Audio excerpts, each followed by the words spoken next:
Meenu ma'am आपके पास आता हूँ। अमित शाह साहब शहाबुद्दीन की बात कर रहे हैं, नरेंद्र मोदी जो है वो कर्पूरी ठाकुर साहब से लेकर के तमाम बातचीत कर रहे हैं। कर्पूरी ठाकुर साहब को लेकर के शुरुआत में क्योंकि राय सर ने बता दिया कि किस तरीके के नारे जनसंघ के जमाने में गढ़े गए। अब वो पूरा नारा जो है वो कुछ 6-8 लाइन का है। अब वो मैं पूरा उस पर जाना नहीं चाहता हूँ, बहुत खराब टाइप का नारा है। आज के परिप्रेक्ष्य में उसको शुद्ध रूप से गाली कही जा सकती है, जिस गाली का नरेंद्र मोदी जी अक्सर रोना रोते रहते हैं, मुझे इतनी गालियां मिली, मुझे इतना गाली इतनी गालियां मिली। कितना जरूरी है ये। दूसरी तरफ तेजस्वी यादव है। मैं तेजस्वी यादव वहां पर जो बातचीत कह रहे हैं बार बार लगातार, वो तमाम मुद्दे उठा रहे हैं। वो ये कह रहे हैं कि हम अगले 5 साल की जब सरकार बनेगी, इनफैक्ट वो 20 महीने मांग रहे हैं, 5 साल नहीं 20 महीने मांग रहे हैं कि 20 महीने मुझे दीजिए, मैं ये काम करने की शुरुआत करूंगा। कितना अलग है ये कैंपेनिंग, कितनी अलग है दोनों की चुनावी रणनीति। जी, देखिए जो भाजपा का एक चरित्र है या इनकी जो आइडियोलॉजी ही है ये कि पास्ट में जीते रहो हर वक्त, पास्ट से उठा के लाओ, चीजों को उठा उठा के लाओ। जो अभी आपने विभाजन विभीषिका दिवस वाली बात की, वो क्या है, पुराने खुरंड जो हो जा किसी घाव पे जम जाते हैं उन्हें खोद देना ताकि दोबारा से फिर खून निकल के आए उस खुरंड के नीचे से। तो ये इनकी पुरानी आदत है। तो वही चीजें ये करते हैं। अब देखिए 20 साल से उसमें काफी लंबा अरसा नीतीश कुमार इंडिपेंडेंटली, और उसके बाद से इनका बीजेपी के साथ में सरकार बनी रही, काफी लंबा अरसा हो गया है इनका, और बीच का थोड़ा सा वक्फा छोड़ दें तो। लेकिन उसके बाद भी आपके पास बताने के लिए कुछ नहीं है। उसके बाद भी आपको शहाबुद्दीन का आसरा लेना पड़ रहा है कि शहाबुद्दीन के आसरे से हम जीते। मेरे से पहले के राय साहब ने बहुत लंबी लिस्ट गिनवा दी है इनके गुजरात के समय के कारनामों की। वहां तो मुख्यमंत्री और गृह मंत्री ये लोग पद पे आसीन थे उस टाइम, मुकदमे चल रहे थे इनके ऊपर, जनसंहार के, नरसंहार के। मतलब किस मुंह से बातें करते हैं। और जो तरह तरह की जो ये बातें लाते हैं, तो पास्ट को अगर खोदा जाएगा तो फिर वो सभी का पास्ट खोदा जाएगा ना, आपका ही। तो ऐसा थोड़ी है कि आप आरजेडी का पास्ट खोदेंगे या कांग्रेस का खोदेंगे और आपका छूट जाएगा। तो वो चीजें जो है इनका, वो पास्ट खोद के और उसी को सामने लाना, ये सब चीजें। आपके ब्रजभूषण शरण सिंह जिसके ऊपर लड़कियों ने, जो महिला कुश्तीबाज थी, उन्होंने यौन शोषण के आरोप लगाए, सड़कों के ऊपर बैठी रही वो, उनको आपकी पुलिस ने घसीट घसीट के मारा, लेकिन ब्रजभूषण शरण सिंह का बाल भी बांका नहीं हुआ। दुनिया भर में, सारे भारत में मांग उठती रही कि ब्रजभूषण शरण सिंह इस्तीफा दे अपने पद से, ताकि जांच सुचारू रूप से चल सके। लेकिन नहीं, ब्रजभूषण शरण सिंह वहीं वापस बैठे रहे अपने पद पे, और उल्टे अपने कॉन्स्टिट्यूएंसी में जाके बताते हैं कि दबदबा था, दबदबा रहेगा।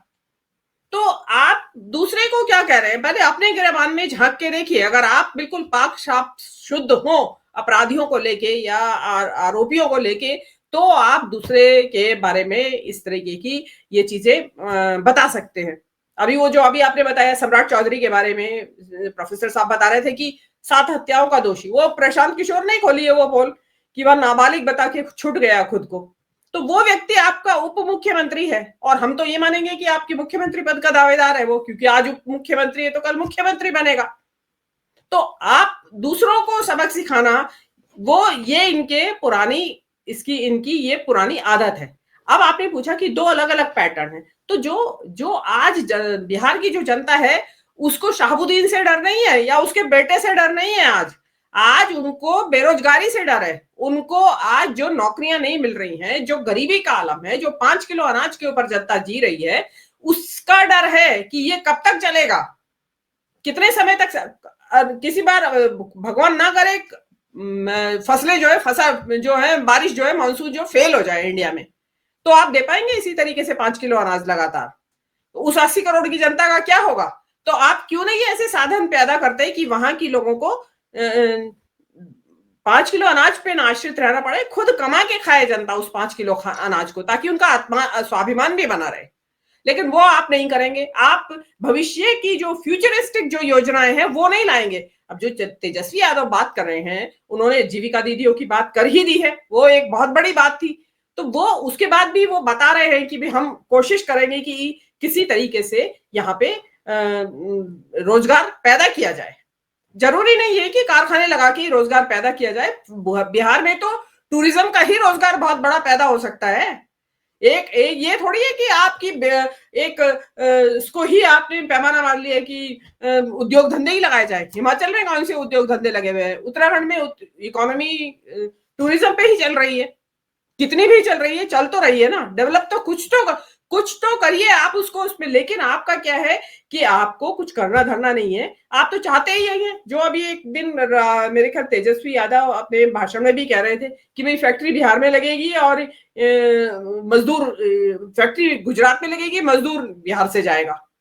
तो ये चाहते ही ऐसे हैं कि सस्ता लेबर बिहार से जाता रहे और वहां यहाँ किसी तरह का ऐसा माहौल बना के रखो कि कभी लोगों को आर्थिक आत्मनिर्भरता ना हो, ना वो बन पाए। और उनकी, क्योंकि सस्ता लेबर कहां से मिलेगा फिर बाजार में, तो इसके लिए अब सोचना यह है कि देखिए 2020 में तो बिहार की जनता और जो लेबर है जो यहाँ से गई थी कोविड में पैदल दिल्ली से और नॉर्थ इंडिया से सारे बिहार की तरफ गए थे, उन्होंने जिता दिया था इनको। हालांकि 12,000 वोट का ही अंतर रहा था दोनों के बीच में, मुख्य विपक्षी दल और इन लोगों के बीच में। लेकिन इस बार ध्यान देना चाहिए कि उस गलती को दोबारा ना दोहराएं। कोशिश करें कि ऐसी सरकार जो नौकरियां देने की बात करती हो, ऐसी सरकार जो आपको अपना गांव घर गांव छोड़ के, अपनी जमीनें छोड़ के दुनिया परदेश में भटकने के लिए मजबूर ना करे, पलायन पे रोक लगे, ताकि जनता को, देखिए जनता जो बिहार की जनता है आज सब जगह यही बात है कि भाई राजनीतिक रूप से जागरूक है। तो हमारे बिहार की जनता को हम मानते हैं कि उनको अपने अधिकारों के प्रति भी जागरूक होना चाहिए और मांग करें कि जो बोर्ड जो यहाँ रोजगार हमारे लिए पैदा करेगा, जो हमें घर छोड़ना, हमें अपने घर में रहना है, हमें घर बार छोड़ के बाहर नहीं भटकना है, तो ऐसे राजनीतिक दल को हम वोट देना चाहते हैं। अब ये बिहार की जनता के हाथ में है। लेकिन इस बार ये जो आज की जो आपने 2 क्लिपिंग्स दिखाई, उसमें 2 चीज, एक चीज तो बड़ी इंपॉर्टेंट लगी मुझे, ना तो मोदी जी ने और ना अमित शाह ने भगवा रंग का पटका नहीं पहना है। इस बार बड़े लाइट कलर पे आ गए हैं, वो क्रीमिश सी शेड का पहन रखा है। क्या कारण है इसके पीछे, ये और कोई बताए तो समझ में आए। मुझे तो लगता है कि उनको लग रहा है कि यहाँ भगवा नहीं चलेगा, तो अदरवाइज तो चुनाव के समय वो बिल्कुल ऊपर से नीचे तक भगवा रंग में रंग जाते हैं। आज तो बिल्कुल लाइट कलर के कपड़े पहन रखे थे। मयूर भाई आ गए, वही बताएंगे चुनावी स्टंट्स क्या क्या होते हैं। मोदी जी के बहुत लंबे समय से यही भुक्तभोगी हैं, यही बताएं पूरा कि क्या है कहानी, क्या है खेल। जी मीनू मैम, आप एक बात और कहना चाहती हूँ कि जो मखाना की बात कर रहे हैं, देखिए उन्होंने मॉरिशस के उनको दिया मखाना, बहुत अच्छी बात है। लेकिन ऐसा नहीं कि उनको दिया तो आप वहां से कोई हजारों टन मखाना की डिमांड आ जाएगी। आप ऐसे देश के राष्ट्रपति को दीजिए मखाना की उपहार, जो कि उसके बदले में कुछ मखाने की खरीद करे वहां से, कुछ टनों, हजारों टन, कुछ 100 टन मखाना बाहर जाए बिहार से, तो है फायदा। खाली आपने ये कि बिहार का मखाना है जी, ये लो खा लो, उससे कोई नहीं फर्क पड़ने वाला है। जी thank you. Meenu ma'am, Shahabuddin की बात करके सिवान की जनता या बिहार की जनता को सचेत कौन कर रहा है, डरा कौन रहा है? अमित शाह साहब। शहाबुद्दीन से ज्यादा डरने की जरूरत है या अमित शाह साहब से ज्यादा डरने की जरूरत है बिहार के लोगों को? जी देखिए राम प्रकाश जी, मैंने पहले भी कहा था कि पहले अपने सबमिशन में कहा था मैंने कि ये लोग तो खुद उस समय सत्ता में काबिज थे जब इनके ऊपर मुकदमे चल रहे थे, मतलब तब ये अभियुक्त थे।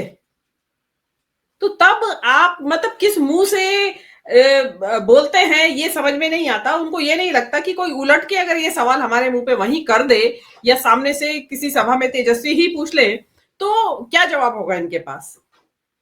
तो ये जो, और मैं रही शहाबुद्दीन की बात, या मैं किसी भी अपराधी को, ठीक है जो अपराध किए होंगे वो सजा मिली होगी, दी होगी कानून ने उसको, लेकिन उसकी जो नेक्स्ट जनरेशन है, देयर इज अ पॉसिबिलिटी कि कोई उसमें शायद वो अपने पूर्वज या अपने बड़े के पद चिन्ह पे ना चले।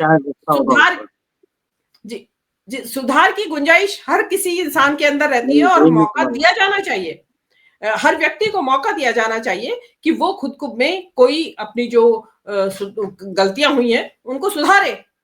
तो लेकिन इनका क्या है कि इन्होंने तो, क्योंकि देखिए सबसे बड़ी बात जो अभी मेरे से पहले सभी वक्ताओं ने कह दी है कि क्योंकि वो मुस्लिम है इसलिए इनके लिए मुफीद है, मुसलमान है इसलिए उसको वो चाहते हैं कि शहाबुद्दीन के जरिए पूरे बिहार के वोटर्स को साध लें हम।